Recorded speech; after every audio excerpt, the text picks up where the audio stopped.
Hello friends, तो जैसा कि आप देख सकते हैं हम आ गए हैं एक और नई वैकेंसी और एक नई जॉब अपडेट के साथ। अगर अभी तक आपने हमारे इस चैनल को सब्सक्राइब नहीं किया है तो please do like subscribe the channel and hit the bell icon, ताकि आपसे कभी भी कोई भी जॉब नोटिफिकेशन मिस ना हो जाए। तो चलिए बात कर लेते हैं अपने इस पूरे रिक्रूटमेंट प्रोसेस के बारे में। जैसा कि आप देख रहे हैं, नॉर्थर्न रेलवे RRCNR की तरफ से इस रिक्रूटमेंट को निकाला गया है और ये जो वैकेंसी है ये दिल्ली की वेरियस ट्रेड अप्रेंटिस की जो है वैकेंसीज निकाली गई हैं। 2024 की एक बड़ी और अच्छी भर्ती में से एक है। जैसा कि आपको पता है, इंडियन रेलवे ने नॉर्थर्न रेलवे RRC दिल्ली की तरफ से इस वैकेंसी को निकाला है। जितने भी कैंडिडेट्स इंटरेस्टेड हैं और एलिजिबल हैं, मैं उन सभी से रिक्वेस्ट करूंगी कि 16 अगस्त से इसके एप्लीकेशन फॉर्म्स को भरना शुरू हो गया है, तो आप आज से इसके एप्लीकेशन फॉर्म्स को फिलअप कर सकते हैं। बाकी 16 सितंबर 2024 तक आप इसके एप्लीकेशन फॉर्म्स को भर सकते हैं। लास्ट डेट जो है वो 16 सितंबर की रखी गई है, तो जितना जल्दी हो सके उतना जल्दी इस एप्लीकेशन फॉर्म को फिलअप कर दीजिएगा, ताकि आप इस पूरे रिक्रूटमेंट प्रोसेस का पार्ट बन सकें। और उन्होंने एप्लीकेशन फॉर्म को फिलअप करने के लिए पूरा 1 महीने का टाइम दिया, तो आप आराम से इस एप्लीकेशन फॉर्म को फिलअप कर सकते हैं। आइए बात कर लेते हैं एलिजिबिलिटी क्राइटेरिया और अदर इन्फॉर्मेशन के बारे में। इंपॉर्टेंट डेट्स की बात करें तो जैसा कि आप देख रहे हैं, 16/8/2024 से इसके एप्लीकेशन स्टार्ट हो गए हैं। आप अभी से इसके एप्लीकेशन फॉर्म्स को भरना शुरू कर सकते हैं। और लास्ट डेट की बात करें तो वो 16 सितंबर 2024 की रखी गई है। तो आप कोशिश कीजिएगा कि सितंबर से पहले ही, इस अगस्त के महीने में ही आप अपने एप्लीकेशन फॉर्म्स को फिलअप कर दें। बाकी लास्ट डेट जो रखी गई है वो 16 सितंबर 2024 तक ही रखी गई है, तो आप आराम से एप्लीकेशन फॉर्म्स को फिलअप कर सकते हैं।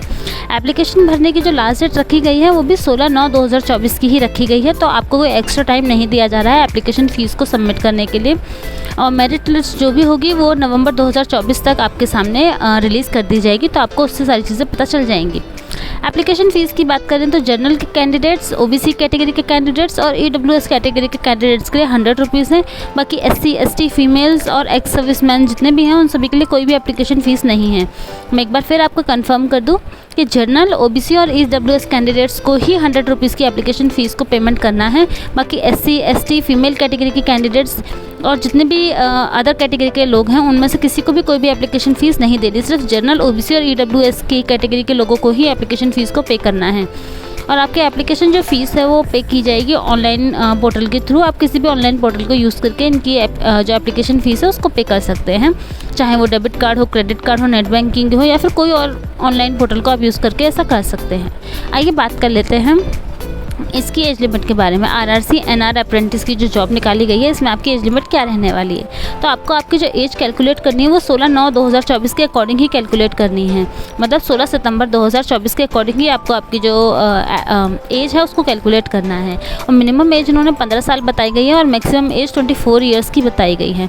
तो जितना जल्दी हो सके आप इसमें अप्लाई कर लीजिए। बहुत अच्छा मौका है, इसमें 10वीं 12वीं की कैंडिडेट्स आराम से पार्टिसिपेट कर सकते हैं, क्योंकि 15 साल की उम्र में तो सिर्फ आपकी 10वीं ही हो पाती है।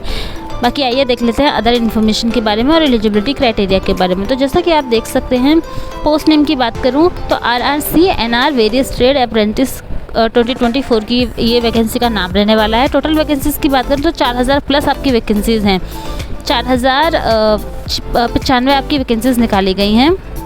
और एलिजिबिलिटी क्राइटेरिया की बात करूँ तो इन्होंने क्वालिफिकेशन में सिर्फ 10वीं मांगी है। अगर कैंडिडेट ने 10वीं कर रखी है 50% मार्क्स के साथ, प्लस उसके पास ITI या फिर NCVT सर्टिफिकेट है, तो वो इसके लिए अप्लाई कर सकता है। तो यहाँ पर सिर्फ 10वीं की क्वालिफिकेशन मांगी गई है और 10वीं तो सभी के पास होती ही है, तो आप लोग यहाँ आराम से अप्लाई कर सकते हैं। बाकी इसमें देख लेते हैं अदर डिटेल्स के बारे में। लखनऊ KLO में आपकी 1607 वैकेंसीज़ को निकाला गया है, जो कि हैं अलग अलग सिटीज़ हैं और अलग अलग पोस्ट नेम्स हैं कि अलग अलग कितनी निकाली गई हैं। फिर आपकी यमुनानगर में 420 वैकेंसी निकाली गई हैं। दिल्ली DLI में आपकी 919 वैकेंसी निकाली गई हैं। फिर CWM में आपकी 125 निकाली गई हैं। अम्बाला में आपकी 494 निकाली गई हैं। MB में आपकी 16 निकाली गई हैं। फिरोज़पुर में आपकी 459 वैकेंसीज़ निकाली गई हैं। इस तरीके से आप देख सकते हैं अलग अलग वैकेंसीज़ अलग अलग एरिया में निकाली गई हैं। NHRQ में आपकी 134 वैकेंसीज़ निकाली गई हैं। अब आपको इसका एप्लीकेशन फॉर्म कैसे भरना है, इसका ऑफिशियल नोटिफिकेशन का लिंक, वेबसाइट का लिंक और एप्लीकेशन ऑनलाइन का लिंक, तीनों ही लिंक मैं नीचे डिस्क्रिप्शन बॉक्स में मेंशन कर दूँगी। आप वहाँ से आराम से चेकआउट कर सकते हो और अपने एप्लीकेशन फॉर्म्स को फिलअप कर सकते हैं। बाकी आप चाहें तो एप्लीकेशन फॉर्म भरने से पहले एक बार इसके ऑफिशियल नोटिफिकेशन को भी रीड आउट कर सकते हैं और क्लियरिटी के लिए। बाकी जितनी भी इंपॉर्टेंट डिटेल्स थी वो सारी मैं आपके साथ शेयर कर चुकी हूँ। और आइए बात कर लेते हैं अदर चीज़ों के बारे में कि आपको इसका एप्लीकेशन फॉर्म कैसे भरना है। सबसे पहले आपकी इनकी वेबसाइट पर जाना है, ऑफिशियल वेबसाइट पर। वहाँ जाकर आपको इनके ऑनलाइन पोर्टल पर जाना है।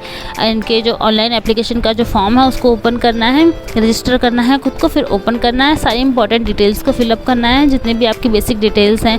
फिर आपको आपके ID प्रूफ्स वगैरह की डिटेल डालनी है। वहाँ पर डॉक्यूमेंट्स को स्कैन करके अपलोड करना होगा, अपनी जो आपके एजुकेशन क्वालिफिकेशंस है उनको भी और ID प्रूफ्स को भी।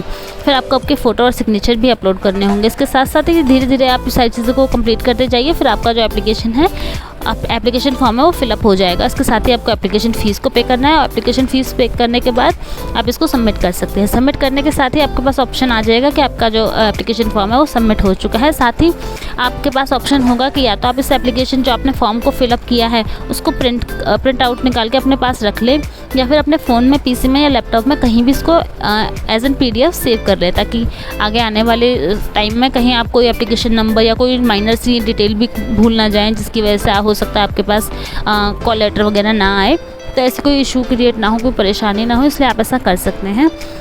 बाकी कोई मिस्टेक हो जाए तो भी ये काफ़ी हेल्पफुल रहती है। बाकी अगर आप चाहें तो आप ना भी करें, आपकी अपनी मर्ज़ी है। और इस वीडियो से रिलेटेड जितने भी इंपॉर्टेंट लिंक्स हैं वो मैं नीचे डिस्क्रिप्शन बॉक्स में मेंशन कर दूँगी, तो आप चेकआउट कर सकते हैं। प्लीज़ कोशिश कीजिए ज़्यादा से ज़्यादा हमें सपोर्ट करने की। And thanks for watching. अगर आपको हमारा वीडियो अच्छा लगा हो तो please do like, subscribe the channel and hit the bell icon, ताकि आपसे कभी भी कोई भी जॉब नोटिफिकेशन मिस ना हो जाए। तो चलिए मिलते हैं अपनी नेक्स्ट वीडियो में अपनी एक और नई नेक्स्ट वैकेंसी के साथ। तब तक के लिए अपना ख्याल रखिए एंड थैंक्स फॉर वॉचिंग।